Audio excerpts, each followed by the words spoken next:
Énergie 12 vous informe que ce programme est déconseillé aux moins de 10 ans. Une femme séduisante. Elle attirait tous les regards. Une liaison secrète. Une belle femme, une histoire d'adultère, d'inceste, c'était du pain béni pour les médias. Il avait des pratiques sexuelles scabreuses. Et un crime qui vaut de l'or. Sexe, crime et argent, tous les ingrédients étaient là pour attiser la curiosité du peuple. Une affaire immorale au point que l'accès au procès en a été interdit aux mineurs. C'est tout de suite dans Crime en haute société.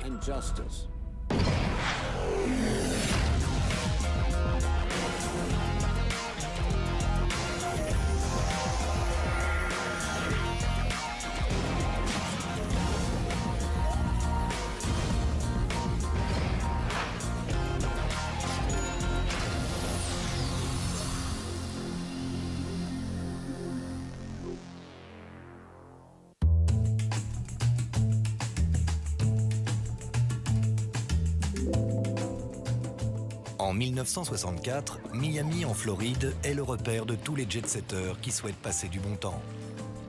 La journée, ils bronzent sur leur yacht ou leur plage privée. Et le soir, ils sirotent des cocktails dans les plus grands hôtels. Jack et Candy Mosler, des notables de Houston, viennent eux aussi respirer l'air de la côte. Ils ont tout pour être heureux. Beaucoup d'argent, un appartement en bord de mer et des invitations pour les soirées les plus prestigieuses. Mais leur vie de rêve va bientôt virer au cauchemar. Jack Mosler avait fait fortune dans le crédit automobile et la banque. C'était un homme d'affaires brillant.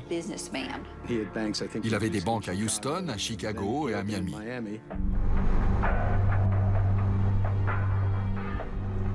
Le 29 juin, vers 4h30 du matin, la police reçoit un appel urgent émis depuis la résidence la plus prestigieuse de Key Biscayne, le Governor's Lodge. Dans le bâtiment 2C, Candy Mosler les attend. Ils sont arrivés sur une scène de crime. Jack Mosler était par terre dans le salon, la poitrine lacérée de coups de couteau. Il avait reçu 39 coups de couteau et on lui avait ouvert le crâne avec un oiseau en verre qui était posé sur la table basse du salon. Candy explique qu'en rentrant à 4h30 du matin, elle a trouvé son mari sur le sol et a appelé la police. Vu les traces sur le corps de la victime, la piste du crime passionnel ne faisait aucun doute. Les coups répétés témoignent très souvent d'une forme de haine entre la victime et son assassin. Des traces de coupures aux mains indiquent qu'il a tenté de se défendre. La police enquête généralement sur la famille, ils interrogent les proches. Un inconnu ne tue pas quelqu'un de 30 ou 50 coups de couteau. C'est nécessairement quelqu'un qui cherche à se venger. Les voisins expliquent aux enquêteurs qu'ils ont été réveillés par des bruits étranges vers 2h du matin. Ils ont entendu un chien aboyer, des cris étouffés, des gémissements, des coups. Au moins 2 voisins ont affirmé que les bruits venaient de chez Jack Mosler. Ils ont frappé à sa porte pour voir s'il allait bien. Candy dit avoir vu son mari pour la dernière fois à 1h du matin lorsqu'elle a quitté l'appartement avec les enfants. Candy se plaignait de migraines atroces, donc elle est allée à l'hôpital en pleine nuit. Bizarrement, elle s'est arrêtée en chemin pour poster une lettre non loin d'un hôtel. Elle est ensuite allée à l'hôpital. Elle s'est absentée plus de 3 heures.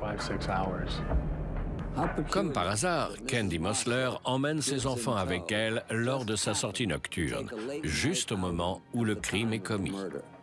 Mais vu la nature des affaires de Jack, la police ne peut négliger aucune piste.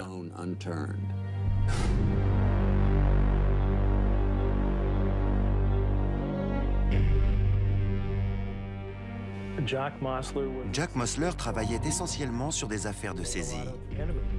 Il s'était fait beaucoup d'ennemis parce que les gens n'aiment pas qu'on vienne leur prendre leur dernière voiture ou leur réfrigérateur tout neuf. Lors de son interrogatoire, Candy répète qu'il s'agit selon elle d'un cambriolage qui a mal tourné. Elle en veut pour preuve les $500 qui ont disparu du portefeuille de son mari. Mais lorsque la police lui expose sa théorie du crime passionnel, Candy change soudainement de discours. Elle prétend que son mari l'a trompée avec un homme. Des bruits couraient sur l'homosexualité de Jack Mosler et la piste de l'amant a été envisagée. Lorsqu'on l'a trouvé, il était nu sous son peignoir. On s'est donc mis à faire toutes sortes de suppositions sur la visite d'un de ses éventuels amants qui se serait mal terminée pour une raison quelconque. Mais cette hypothèse est rapidement écartée lorsque la police découvre un journal intime tenu par Jack Mosler.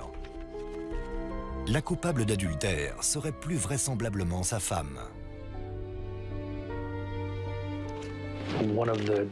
Le journal intime de Jack Mosler constituait une des preuves du dossier. Il y parlait de la liaison de sa femme. Il avait écrit « Ils vont me tuer si je ne les élimine pas avant ». Les agents chargés de l'enquête n'en revenaient pas. Jack désignait clairement les personnes qu'il soupçonnait et qui ont fini par l'avoir.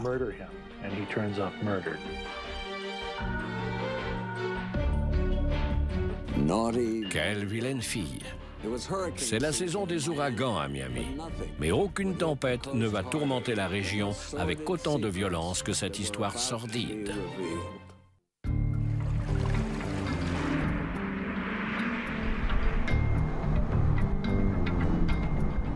Durant l'été 64, Miami doit faire face à une affaire de meurtre compliquée dont l'issue se fait attendre. What new developments are there in this case? Can you tell us? It would be detrimental to the successful conclusion of this case for this office to discuss the evidence in this case or our future plans with the news media. I am sorry. Je savais que cette affaire ferait les gros titres des journaux. Dans ce genre de situation, il faut être très prudent à chaque étape de l'enquête. Alors que Candy enterre son défunt mari, les médias s'emparent de l'affaire. C'était Mosler par-ci, Mosler par-là. Les journaux ne parlaient plus que de ça. Les médias ont annoncé que Candy était à Biscayne au moment du meurtre et qu'elle pouvait être impliquée. Mais les journalistes avançaient toutes sortes de versions, parce qu'on savait que Jack Mosler ne manquait pas d'ennemis. Il avait causé la ruine de beaucoup de monde.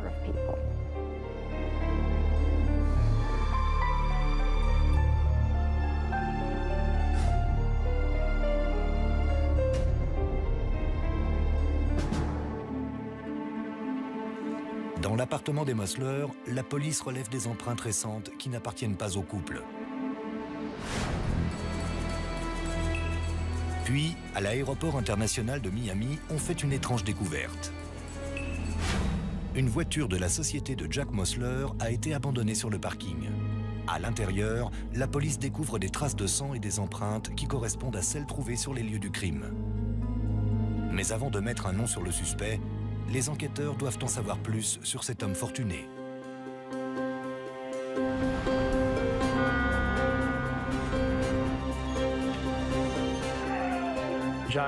Jack Mosler est né en Roumanie. Il était jeune lorsqu'il a émigré avec ses parents. Il a vécu quelque temps à New York avant de s'installer à Chicago. Il a suivi le parcours classique des immigrants de cette époque. Il s'est construit tout seul.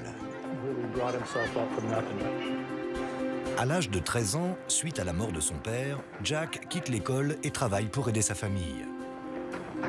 Il commence par livrer des journaux, mais il comprend vite que l'argent est ailleurs. Quelques années plus tard, Jack se révèle un employé très doué au sein du service financement d'un concessionnaire automobile. Le jeune entrepreneur avait trouvé sa voie. Dans les années 20, le marché de l'automobile a explosé aux États-Unis. Tout le monde voulait une voiture, les affaires florissaient. Il se tourne ensuite vers un autre domaine en pleine expansion, le crédit à la consommation. Les soldats rentraient chez eux. Tout le monde avait besoin d'un nouveau réfrigérateur, d'une gazinière. Il s'est retrouvé à la tête de 40 organismes de crédit et financiers, basés à Chicago, à la Nouvelle-Orléans, en Floride, à Miami et à Houston. C'était la Yes Bank. Quand les autres vous disent non, nous, on vous dit oui. N'importe qui pouvait entrer et se voir octroyer un crédit. Les intérêts étaient énormes, mais ils vous prêtaient de l'argent. À la fin des années 20, Jack épouse sa petite amie de longue date, Evelyn. Le couple s'installe à la Nouvelle-Orléans où ils ont 4 filles. Il fait passer sa réussite professionnelle avant sa vie privée et en 1947, les filles sont grandes et le couple divorce. Mais le riche célibataire ne reste pas seul longtemps. Quelques mois après son divorce, une superbe blonde plantureuse entre dans son bureau et bouleverse sa vie à tout jamais. Candy était une charmante jeune femme de 28 ans, blonde et terriblement séduisante. Il est littéralement tombé sous le charme. Née en 1920, Candice Weatherby grandit dans une ferme de Buchanan dans l'État de Géorgie, aux côtés de ses 11 frères et sœurs. Candy abandonne ses études et épouse un jeune ingénieur avec qui elle a 2 enfants. Mais la vie de femme au foyer ne l'intéresse pas. Candy aspire rapidement à voir de nouveaux horizons. Candice divorce et part s'installer avec ses enfants à la Nouvelle-Orléans, où elle ouvre une école privée et une agence de mannequins. Elle côtoie rapidement les gens de la haute société. Candy était une femme unique.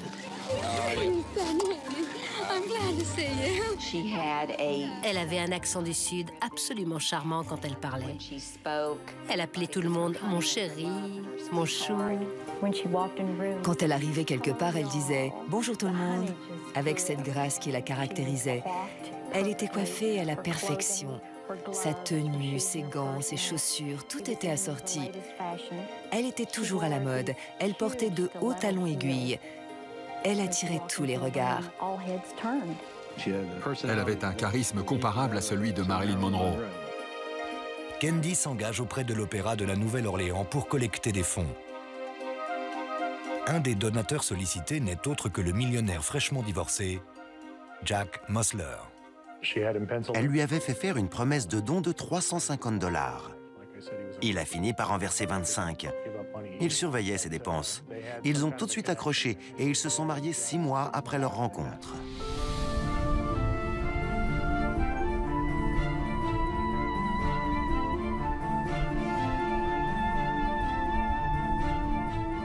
En épousant Jack, elle emménage dans une riche demeure de Houston, une maison de 28 pièces dans le prestigieux quartier de Riverhawks. C'était immense. Le mobilier était magnifique, c'était luxueux. Elle se plaisait beaucoup à Houston. Son mari était fou d'elle. Il la couvrait de bijoux, lui offrait des voitures. Elle avait un budget de 5 000 $ par mois pour la maison. Mais Candice n'aspire pas à jouer les faire-valoir. Elle entre à la direction des sociétés de Jack tout en poursuivant ses actions sociales. Elle jouait son rôle à la perfection, comme Jackie Kennedy auprès de JFK. C'était aussi une première dame très appliquée. Elle était très impliquée dans le monde du rodéo. C'est très populaire à Houston. Elle était engagée auprès d'œuvres caritatives et on parlait tout le temps de ses bonnes actions dans le journal de Houston. Mais la générosité de Candy se répand bien au-delà des salons de thé et des bals de charité. En 1957, lors d'un voyage d'affaires à Chicago, elle apprend qu'un horrible crime a été commis. Un homme avait tué sa femme par balle, abandonnant 4 enfants à leur triste sort. Candy a décidé d'adopter ces orphelins.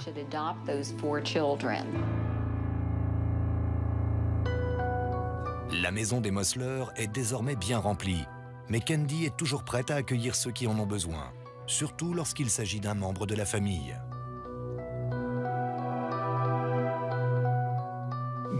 Melvin Lane Powers était le fils de la sœur aînée de Candy, Elizabeth Weatherby. C'était un grand gaillard d'1,90 m, bien bâti. Il avait la carrure d'un footballeur américain. Il était bel homme. Sa mère se faisait du souci pour son fils et s'était tournée vers sa sœur Candy, qui vivait dans l'opulence. Elle lui a expliqué que Melvin avait des ennuis et lui a demandé si elle pouvait l'accueillir chez elle et lui trouver du travail. Quelques jours plus tard, le jeune homme de 17 ans apparaît sur le pas de la porte. Jack lui offre un poste dans une de ses entreprises et le forme au monde de la finance. Candy lui fait tailler les plus beaux costumes et l'initie aux mondanités. Pendant 2 ans, le jeune Melvin vit un conte de fées. Mais à l'abri des regards, la situation frôle le sordide. Les employés de maison parlent beaucoup entre eux et petit à petit, la rumeur s'est répandue au sein du personnel de River Oaks que les rapports entre Melvin et Candy allaient bien au-delà des rapports entre une tante et son neveu. Une femme de ménage finit par tout révéler à Jack. Fou de rage, le millionnaire fouille toute la maison à la recherche du journal intime de sa femme qu'il finit par trouver. Ses soupçons sont confirmés. Candy, 41 ans, et son neveu de 19 ans ont une liaison.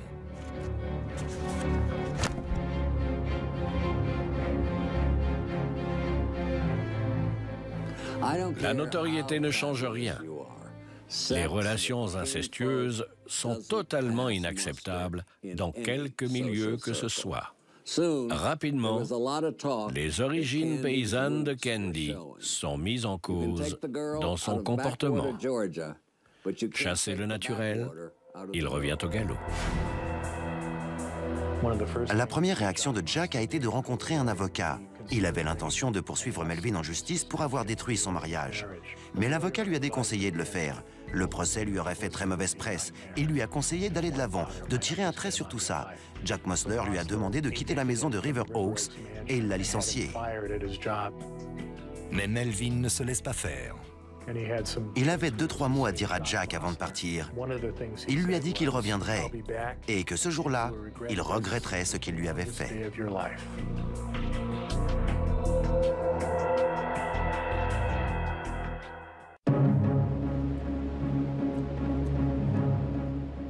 En juillet 64, le meurtre mystérieux de Jack Mosler fait la une des journaux de Miami. Au milieu de la presse à scandale et des chroniqueurs à l'affût, la police travaille sous haute pression pour résoudre cette affaire.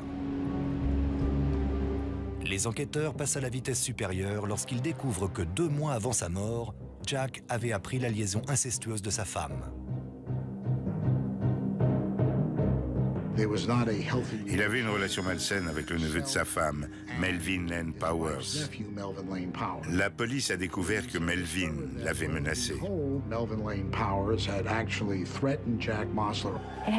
Jack connaissait forcément son agresseur parce qu'il avait ouvert la porte.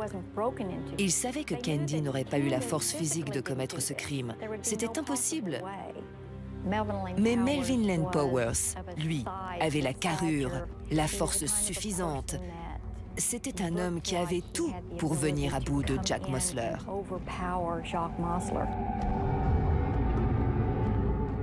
Les enquêteurs apprennent qu'après le départ de Melvin, les amants se fréquentent toujours. Candy et Melvin n'avaient pas mis fin à leur relation. Des gens les avaient vus se serrer et s'embrasser. Les Mosler restent mariés, mais se séparent. Melvin et Candy en profitent alors pour vivre pleinement leur histoire. I like the pictures you sent of yourself with the gold sweater on. I became so hot just looking at your breast pushing up against those cross straps. You don't have to be concerned about anyone. Only you, my love. You are the one for me. I was in the bathtub, and I just laid back and was with you very, very close. You are my God. I'd do anything for your love.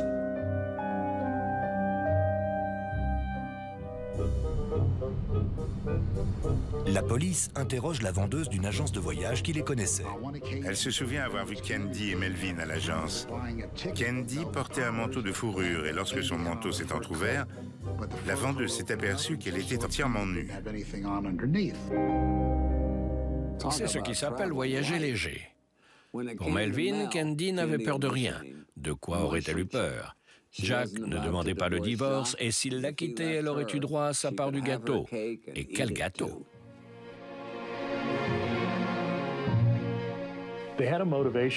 Ils avaient une bonne raison de rester mari et femme. il semble que Candy avait signé un accord qui stipulait que si elle voulait divorcer, elle ne recevrait pas plus de 200 000 $. Jack Mosler savait que s'il demandait le divorce, Candy serait en droit d'exiger la moitié de sa fortune, qui s'élevait à l'époque à 33 millions de dollars. Leur relation est brisée à tout jamais. Jack décide de s'installer définitivement dans son appartement de Key Biscayne et dirige son empire depuis Miami. Fin juin, les enfants étaient en vacances avec Candy à Key Biscayne. Jack Mosler s'y trouvait à la même période. Les enquêteurs découvrent que Melvin est lui aussi dans la région. Un témoin affirme l'avoir vu au bar d'un hôtel peu avant le meurtre, non loin du Governor's Lodge, là où le crime a eu lieu. Il y a des preuves de sa présence sur place. Peu après la fermeture du bar, quelqu'un rend visite à Jack Mosler et l'assassine brutalement dans son salon. D'après la police, tout porte à croire que Melvin Len Powers se soit rendu dans cet appartement et qu'il soit l'auteur du crime. Les listes de passagers prouvent que Melvin a pris un vol pour Houston quelques heures à peine après la découverte du corps de Jack Mosler. Les enquêteurs apprennent également que la voiture abandonnée sur le parking de l'aéroport a été empruntée par Candy. L'investigation se poursuit au Texas afin de coincer Melvin. Ils ont eu le mandat nécessaire pour s'introduire chez lui, à la recherche de preuves matérielles, et ils ont trouvé du sang sur ses vêtements. Ces empreintes correspondent non seulement à celles identifiées dans la voiture, mais aussi à celles trouvées sur les lieux du crime. Melvin Powers est arrêté et mis en examen pour meurtre. Ils avaient de nombreuses preuves contre lui, et il avait un mobile du fait de sa relation avec Candy. Le dossier était solide. Mais Candy est bien décidée à offrir à Melvin la meilleure défense qui soit, grâce à l'argent de son défunt mari. Lorsque Melvin a été arrêté, Candy s'est arrangée pour faire appel à Percy Foreman. Mr. Foreman has been a very dear family friend of my husband and I for 16 years. You called Percy Foreman when this occurred. The great criminal lawyer. À cette époque, on parlait beaucoup de Percy Foreman à Houston. C'était un ténor du barreau. Il était très célèbre pour ses envolées lyriques et ses procès gagnés en un clin d'œil. Les honoraires de Foreman s'élèvent à 200 000 $ payables d'avance, mais la fortune des Mosler est bloquée. Peu importe. Candy invite le célèbre avocat chez elle pour qu'il pioche dans ses effets personnels. Quelques diamants et des fourrures font l'affaire. Jack Mosler devait se retourner dans sa tombe en voyant que les bijoux qu'il avait offerts à sa femme allaient lui permettre de payer la défense de son assassin.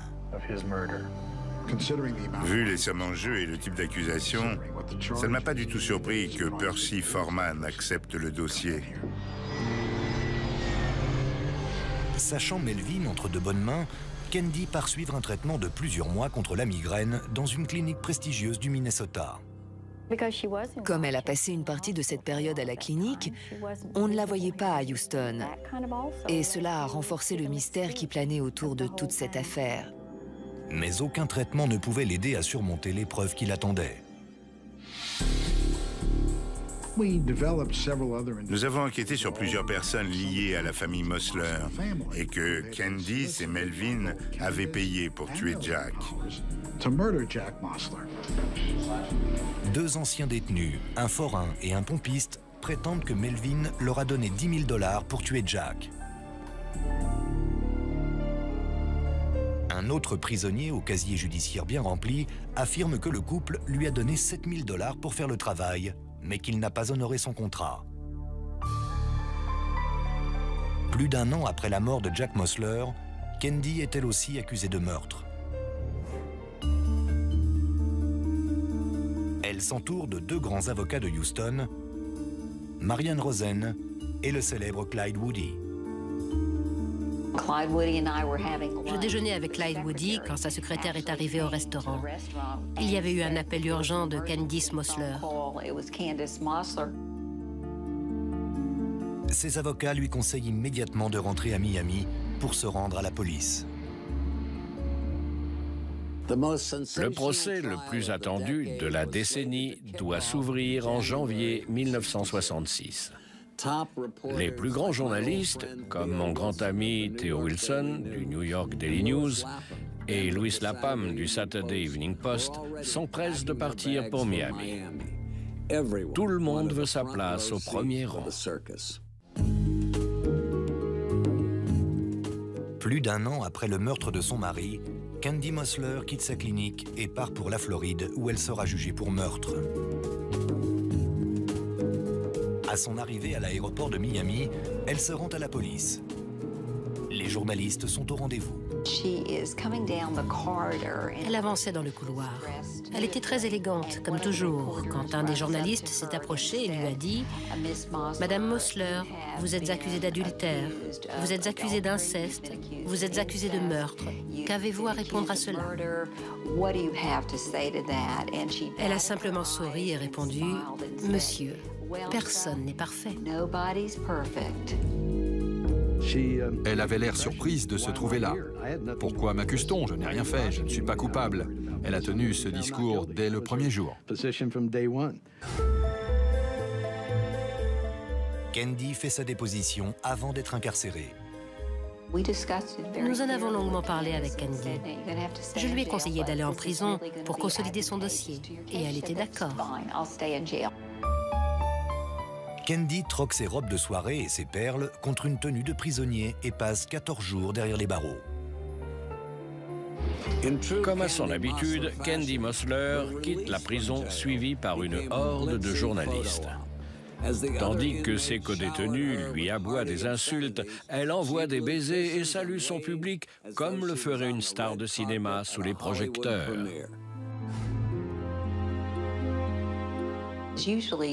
En général, on demande à nos clients accusés de meurtre de ne pas parler aux médias. Mais elle avait une telle prestance. Elle adorait son statut de célébrité. C'était une star dans l'âme. Elle aimait ça. Mrs. Mossler, how does it feel to be free on bond? It feels wonderful, thank you. What you expected? Well, I have a lot of faith in the good people of Miami and Dade County. Thank you. It's marvelous to be back with my children. Do you have any plans to come back to Miami before the trial? Oh, I'd adore coming back to Miami. I love Miami. I think my grandbaby likes Miami also. I think he'd like to... À mesure que le procès approche, l'affaire attise la curiosité des médias. Tous les ingrédients étaient réunis. Un riche homme d'affaires est assassiné et on accuse sa femme d'avoir commandité le meurtre avec la complicité de son neveu et amant. Quand on mélange l'argent, le crime et le sexe, surtout lorsqu'il est incestueux, c'est du pain béni pour les médias.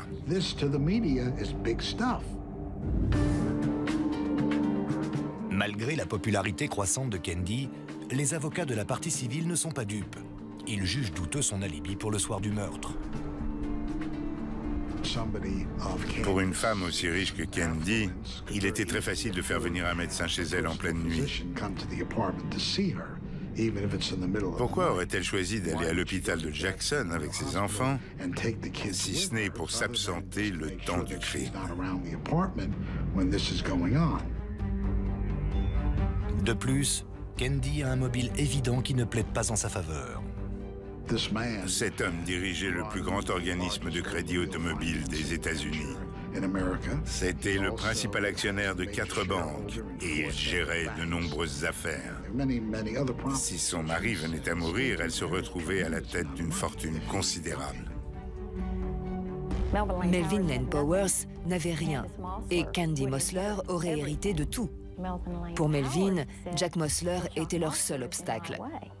Il ne voulait pas mettre fin à sa relation avec Candy et il voulait cet argent. Au dire des journaux, le procès n'allait pas durer longtemps. Quand une femme a une relation avec son neveu et qu'elle fait tuer son mari, l'affaire est rapidement classée. L'accusation pense que l'affaire est dans la poche. Mais lorsque l'accusé a beaucoup d'argent, du pouvoir et du charme, la justice est presque toujours reléguée au second plan. Here in the Dade County Courthouse, this is what is known as the big courtroom. It's room 6-1. And this is where big legal drama of the year, perhaps the biggest in the United States, will begin next week. Charge will be first-degree murder. The prosecution will charge that a 47-year-old grandmother, Candace Mosler, and her nephew and alleged lover, 24-year-old Melvin Lane Powers, did conspire to and did murder her millionaire husband. Le 1er février 1966, le procès du meurtre de Jack Mosler s'ouvre à Miami. Les journalistes de tout le pays sont sur le pied de guerre. Devant le palais de justice du comté de Dade, il y avait des caméras, des journalistes et des micros partout. La foule nous a suivis jusqu'à la salle d'audience. Eddie, tell him how you come to come with me today. Well, I made up all my work so I could come with you. How old do you know, Eddie? 11? 11. Yes. You made up all your work? And tell him why you want to come with me so bad. So that those people couldn't take Mother and lock her up anymore. This trial is going to get heavy and extensive radio, magazine, television, and newspaper coverage, not only in this country, but all around the world. Tous les jours, des hordes de journalistes envahissaient le tribunal. Toute la presse commentait l'affaire sans relâche, ce qui était inhabituel à l'époque. The state is attempting to prove that Melvin Powers and his aunt plotted Mosler's murder because of a torrid love affair. Les gens aiment les histoires croustillantes et avec celle-ci, ils étaient servis.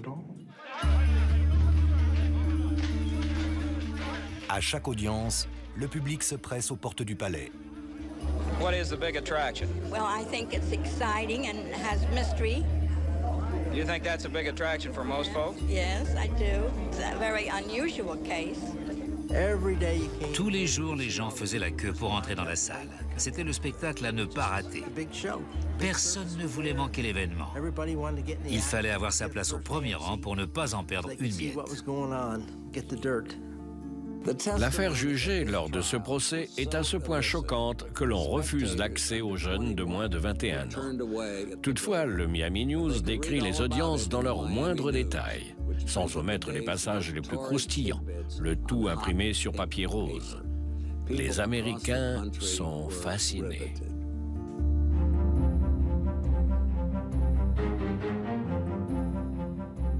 L'histoire était indécente. Une femme trompait son mari avec son propre neveu. Cela aurait pu influencer l'issue du procès. N'oublions pas que c'était dans les années 60. Il ne s'agissait pas de revenir sur le fait qu'ils avaient eu une liaison pendant une longue période. Dans ce procès, les chefs d'accusation ne portaient ni sur l'inceste, ni sur l'adultère. Ils étaient accusés de meurtre. Après avoir exposé les détails sordides de cette relation incestueuse, l'accusation abat ses cartes et présente les preuves contre Melvin.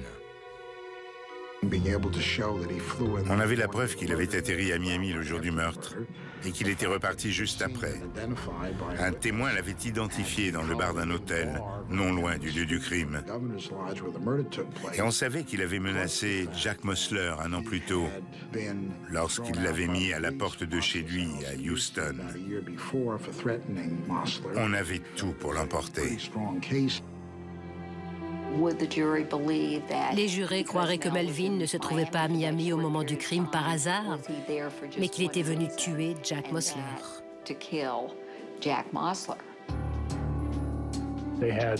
Il y avait des traces de sang dans la voiture et sur les vêtements que Melvin portait en rentrant à Houston après son étrange aller-retour à Miami.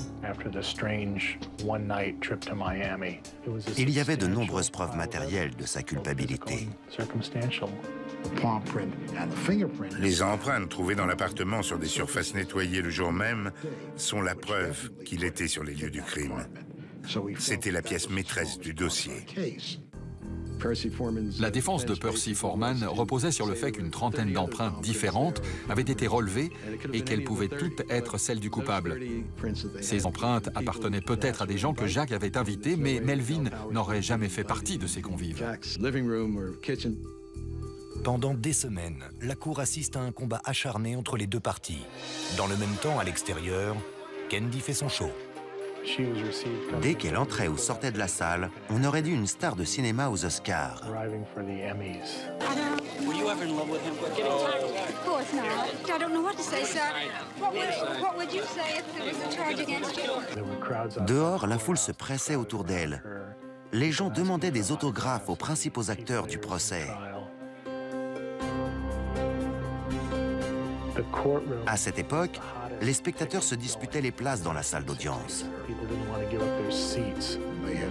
Les gens apportaient leur pique-nique pour manger dans la salle. C'était comme aller au cinéma.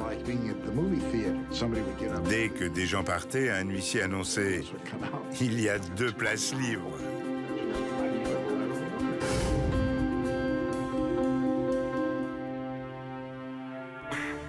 La partie civile multiplie les attaques à l'encontre de Melvin et Candy. Les témoins se succèdent à la barre, certains au casier judiciaire fourni, d'autres menottés. Mais le défilé de ces anciens voyous sème le doute dans les esprits. L'accusation pouvait gagner ce procès haut la main avec les preuves à charge qu'ils apportaient contre Candy Mossler et son neveu. Mais ils sont allés trop loin. Ils ont fait témoigner tout un tas d'anciens détenus qu'ils sont allés chercher au Texas et dans l'Arkansas.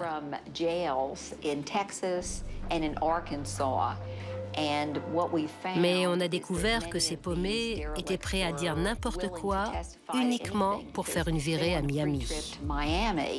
Frank Mulvey faisait partie de ces témoins. Ils ont parlé de sa toxicomanie et on lui a demandé où il se faisait ses shoots. Il a répondu « Je ne me shoote qu'à un seul endroit et je suis assis dessus ». Tout le monde l'a regardé en se demandant ce qu'il faisait à la barre des témoins. Les avocats de Melvin et Candy comprennent que la situation tourne en leur faveur. La partie n'est pas encore perdue. La défense s'est engouffrée dans la brèche. On leur servait la victoire sur un plateau. Selon eux, ils n'avaient plus rien à prouver puisque le camp adverse n'avait pas démontré la culpabilité de leur client. Volontairement, Percy Foreman n'appelle aucun témoin à la barre. D'après le code pénal de Floride, cela lui donne le droit de plaider en dernier. Percy serait le dernier à s'adresser au jury, et c'était un exercice qu'il maîtrisait parfaitement. Écoutez Percy pendant 4 heures, et il saura vous convaincre que la Lune est carrée.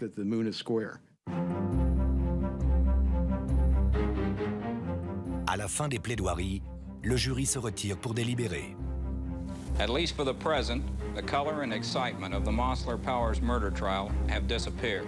The big guns have been fired for the state and the defense, and only the decision of the jury remains. Pendant les délibérations, certains jurés étaient convaincus de leur culpabilité, mais d'autres, comme moi, estimaient que l'affaire n'avait pas été tranchée. Au début, tout se passait bien, mais le ton est vite monté. Après 4 jours de délibération houleuse, le jury rend finalement son verdict. Le juge a fait entrer les accusés, les avocats des 2 parties, la presse, etc. Le représentant du jury s'est levé et a annoncé « non coupable ». Dans la salle, les réactions sont vives. Ce verdict nous a transportés de joie. Le verdict a surpris tout le monde. Des centaines de gens se bousculaient pour essayer de voir Candy et Melvin. Un journaliste leur a demandé s'ils avaient l'intention de se marier. Elle a répondu bien sûr que non, comme si elle n'avait jamais rien entendu d'aussi stupide.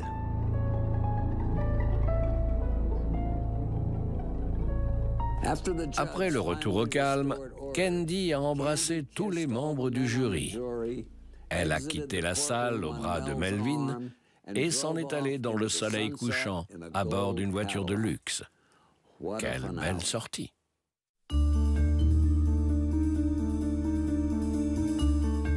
Lorsque Candy Mossler et Melvin, son neveu, quittent le tribunal lavé et blanchi, le procureur prend conscience de sa défaite.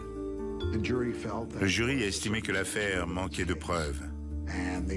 Les éléments à charge se résumaient à 3 témoins qui avaient dit avoir été payés pour commettre le crime.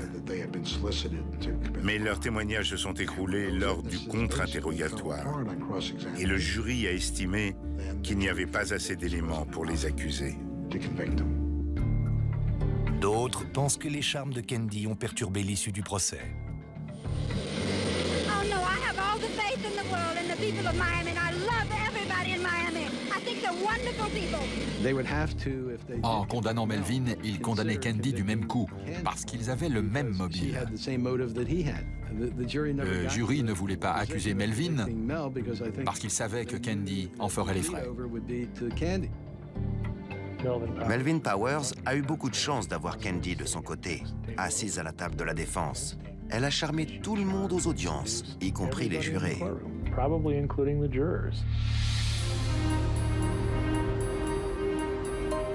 De retour à Houston, Candy et Melvin reprennent leur vie où ils l'ont laissée. Ils ont continué de se voir quelque temps, puis ils se sont éloignés. Melvin s'est lancé dans le bâtiment, Candy l'a aidé à démarrer son affaire et il a fait une brillante carrière. Candy Musler a hérité de l'empire de son mari. C'était une femme d'affaires très douée. Au milieu des années 70, sa fortune personnelle s'élevait à près de 100 millions de dollars. Elle a triplé la somme de départ.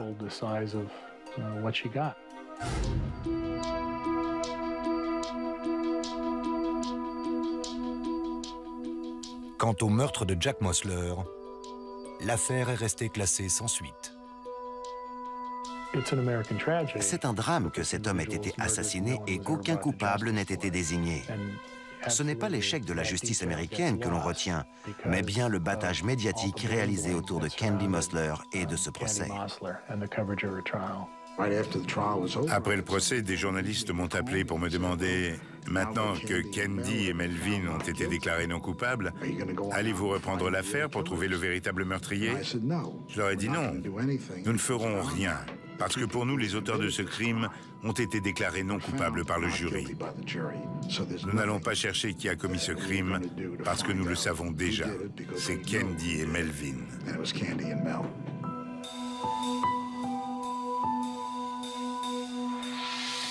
En 1976, à l'hôtel Fontainebleau de Miami, Candy Musler est décédée dans son sommeil d'une overdose de médicaments contre la migraine. Certains disent que c'était un terrible accident, d'autres qu'elle était rongée par la culpabilité. C'était Dominique Dunn. Merci de nous avoir suivis.